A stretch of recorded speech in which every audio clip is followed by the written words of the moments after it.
On revient sur le sommet du G7 à Kananaskis. On sait qu'il y avait une sécurité extrêmement importante. C'est les leaders des 7 pays les plus industrialisés qui étaient là, dont un des individus les plus controversés au monde, le président américain Donald Trump. Ce qu'on apprend ce matin, c'est qu'il y a un policier qui est sous enquête pour des menaces qui visaient Donald Trump. On va en parler avec Nora Lamontagne du Journal de Montréal qui sort cette information avec notre collègue Denis Thériault. Bonjour Nora. Bonjour.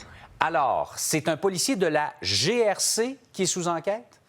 Oui, un policier québécois de la GRC qui a été déployé pendant le G7 en Alberta, qui aurait fait des menaces en ligne qui visaient Donald Trump. Donc, plus spécifiquement, il aurait dévoilé des informations sur ses déplacements pendant son voyage, qui a été très court par ailleurs, au G7 en Alberta, donc à la mi-juin dernier. Bon, à la fois les menaces, on ne connaît pas la nature de ces menaces-là exactement? On ne connaît pas la nature exacte, mais on réalise que si ça concerne les déplacements, bien évidemment que ça aurait pu compromettre la sécurité de Donald Trump, l'un des hommes les plus puissants de la planète.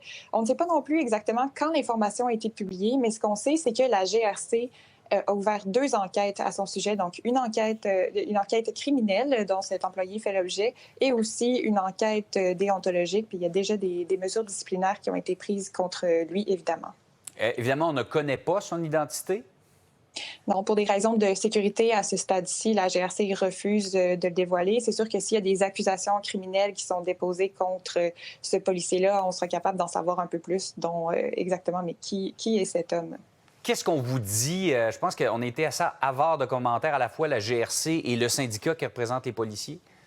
Oui, effectivement, on a l'impression que c'est un sujet très sensible. La GRC nous dit évidemment qu'ils prennent le problème très au sérieux, que l'enquête est ouverte, qu'on est au stade des allégations, mais qu'on n'accepte aucunement les propos violents dans l'organisation. Le syndicat, pour le moment, refuse de commenter. Est-ce que ça changera dans le futur? Ce sera à vérifier. Oui. Maintenant, un policier qui participe à une opération avec une sécurité aussi intense comme celle-là, on s'en doute, est tenu à une confidentialité.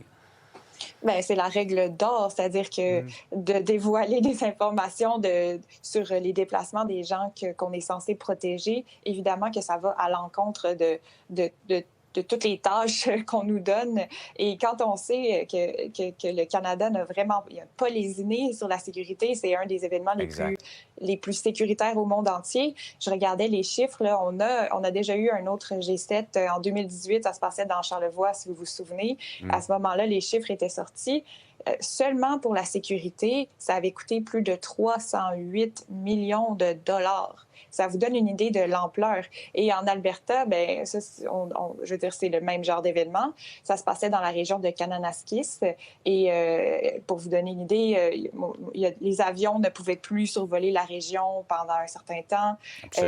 Il y avait des barrages routiers qui avaient été mis, un radar. Donc vraiment, on avait pris toutes sortes de mesures. Et là, pendant ce temps-là, il y a un policier qui publie des informations qui viennent mettre en danger tout ce qu'on a pu faire pour protéger les dirigeants des chefs d'État qui étaient présents. Alors, on investit tellement là-dedans, il y a tellement en jeu qu'on ne veut pas que ce soit compromis par un des membres qui assure justement cette sécurité. Nora, merci beaucoup de nous avoir résumé ça ce matin.